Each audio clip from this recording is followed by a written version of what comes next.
What's going on, y'all? So we're doing some homemade braciole with some homemade pasta as well. We got beautiful flank steak that we're gonna be wrapping the braciole in. We got some really, really good cheese here. We got 24-month aged Parmigiano Reggiano, okay? And then we got some Pecorino Romano. Got some prosciutto as well. We got some onion, we got some basil, parsley. We're making Italian food, so you gotta have an Italian beer. So we got some Peroni right there. This stuff is actually really good. Then you got pine nuts, okay? I'm unaware why pine nuts are so expensive, but they are. And then we got some really good Cinto peeled tomatoes to make the homemade sauce. So we're gonna put all this together, preps like 30, 45 minutes, and then it cooks for a while. So it's really good. So stay tuned. We also got this recipe kind of from The Bear. If you haven't watched The Bear, it's amazing. Kind of inspired this, adding some flavors in it. So let's do it. All right, so you could buy store-bought breadcrumbs. That's a pivotal part of this recipe. But we like making stuff homemade. So this bread's like 3-4 days old. It doesn't matter what bread. I don't care what, no, okay, don't do the end. Okay, that matters. Then nobody likes the end. I get it, because you have to bake it. No one likes that. So you could put, you can do some French bread. You can do Italian herb bread, whatever you want. We have white bread, so we're gonna do some just white bread. And it's good stuff. It's the artisanal, artisanal, So blend this together. You don't want it too fine, okay? You want it to be decent. Well, you first gotta put this on the right way. And I struggle with this every single time, okay?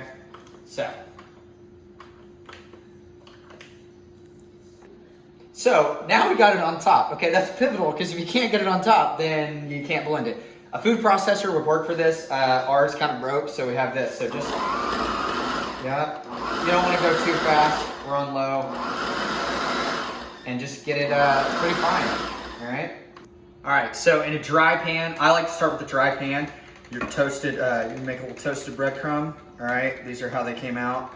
Exactly how we wanted. And you save money because you spend a lot more whenever you buy them from the store. So not only is this better, more homemade, save a little bit of money. So I do it in a dry pan, all right? I'm gonna just get it a little bit ready.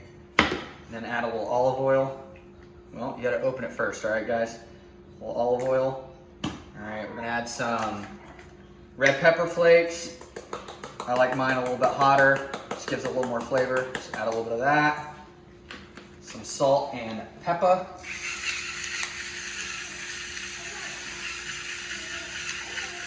Yep, I like mine peppery, so we do that. A little salt.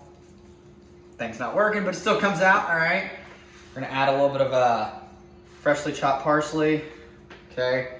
And then we're gonna do some unsalted butter. We're gonna crank that bad boy up. Just get it all incorporated. So once it gets a little bit browned, as you can see, you wanna do some fresh Parmesan Reggiano. I like to wait till it's browned. You could do it earlier than that if you want, however much you want, but I like it a lot, so. Then you want to stir it in a little bit. That butter's melted, getting nice and brown. Those herbs are starting to open up a little bit. That's what you want. Do this for another minute and a half, then we're ready to start loading the braciole. All right, so now that we got the breadcrumbs, we got the pine nuts toasted a little bit. They're all looking fantastic. Now we're gonna pound thin the meat. First, what do you guys do? You slap the meat, and then you gotta pound the meat, okay? So you want it really, really thin, okay? Because we're gonna be rolling this. So go ahead and get that as thin as you can. Just start pounding, all right? So after pounding out the meat for a very long time, I pounded it out where it was big first, and then cut it in smaller pieces, then pounded out more. So it should be pretty thin, about a 1/4 inch, maybe even a little bit less. And then you want to do it in this order. So we're gonna get our prosciutto, okay? We're gonna put the prosciutto like this. It's okay if it overlaps because we're gonna be rolling it. So a little prosciutto, those homemade breadcrumbs, you wanna get that all in there because that is a bunch of flavor. All right, so a little breadcrumbs there. And then we're gonna get our cheeses. So I'm gonna do Parmesan first. Freshly grated is the way to go. Don't buy this stuff in the bag because this is just so much better. All right, so get a little bit of that. Then we wanna get our Pecorino Romano. Same Just grate it right over. I like a lot of cheese, so we're gonna do that. All right, then we're going to do our pine nuts, all right? I toasted these. You don't need a ton, honestly, so put them in there. And then we wanna go ahead and get our parsley, fresh cut parsley, put that on top, all right?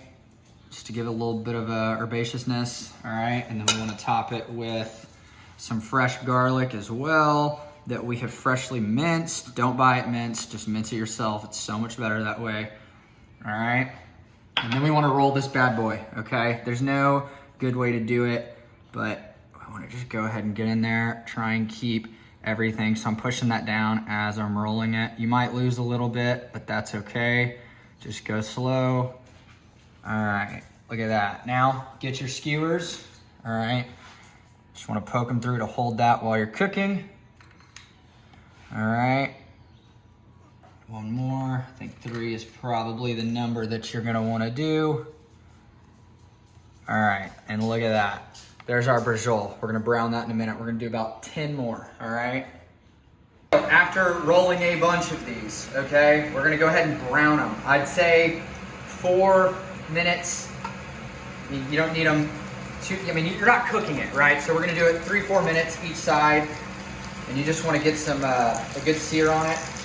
And then once you have that, then we're gonna make our tomato sauce. And then we're gonna go ahead and combine it all, let it braise for 2.5 hours, and then we'll start working on our homemade pasta. So we started with all these canned tomatoes, Italian style. Yes, my son is very excited about this, just like I am.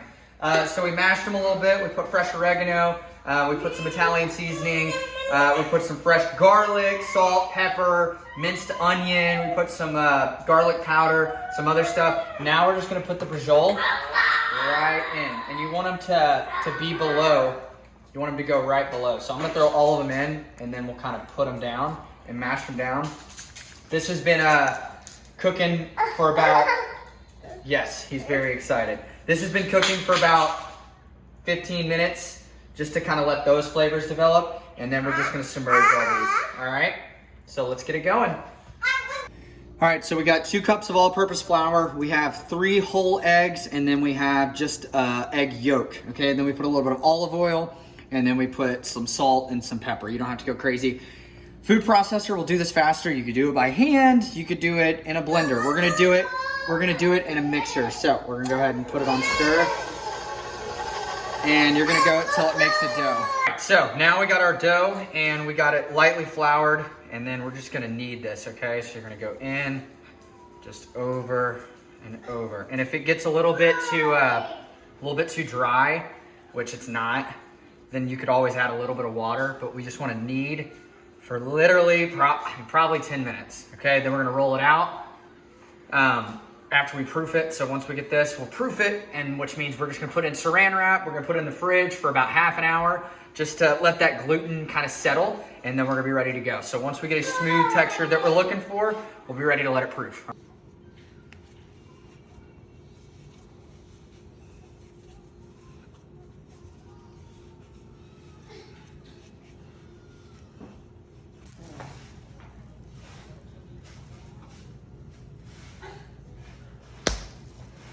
We've been rolling it out for about 5-10 minutes. We let it proof for 30 minutes, and now we're just gonna try and get it transparent. So we're already getting pretty thin, all right, which is what we want, but we wanna be able to see your hand underneath it, which we're pretty close. So we need to probably do it another 5-10 minutes, maybe even a little bit less, but we got some flour on here, flour on the workspace, and we'll get it thin, and then we'll start cutting it into the type of pasta that we want. All right, so we've been rolling out for a long time. Now we're gonna fold it a few times. So we're gonna fold it like that. We're gonna do a little bit of flour, just a little bit, okay? Now we're gonna fold over, okay? We're gonna do a little more flour, all right? It doesn't have to be a lot. We just want it to be like it needs, all right? Then we're gonna do it one more, a little more flour, all right? I think you see the process, okay? You're starting to feel it. I'm feeling it. Then we're gonna do that. Over like that. And what are we gonna do? Just everybody at home guess? We're gonna lightly flour it, okay? Now we're gonna fold all the way over Press that down and what? We're gonna lightly flour it, all right? And then we're gonna cut this up and make our pasta. All right, so we got a roaring boil, all right? That's what you need on here. And then you wanna salt it. I want it like the sea, okay? People don't salt it enough. You got it. You just keep going. Sometimes don't even look at it. Don't even look at it. All right, there we go. Now we got the fresh pasta. Amazing, okay? This is not like the pasta from the box, okay? This cooks a lot faster. We're literally maybe a minute and a half, 2 minutes absolute max, and we want it al dente, okay? So we're gonna drop it and make sure not to seriously burn yourself, all right? Just drop it in there. Look at that, look at that. All right. There's no real way to do it, okay? Clearly. Here we go. All right. Literally 2 minutes from now.